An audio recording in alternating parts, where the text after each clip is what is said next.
দেখো আমি কিভাবে ডালের বড়ি বানাবো। একদম সহজভাবে ঘরে ডালের বড়ি বানানো দেখাবো। 1 কিলোর একটু কম ডালের ভিজিয়ে রেখেছিলাম আমি সারা রাত।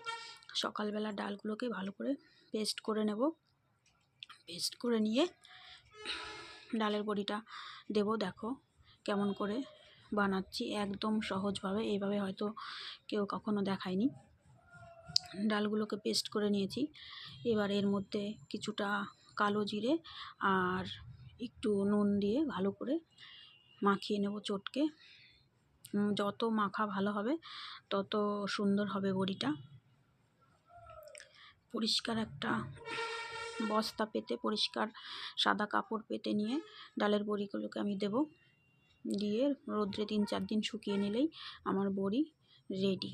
কত সুন্দর ঘরে বানানো ডালের বড়ি। দেখো তোমরা বানিয়ে খুব সহজভাবে ডালের বড়ি বানানো দেখালাম তোমাদেরকে।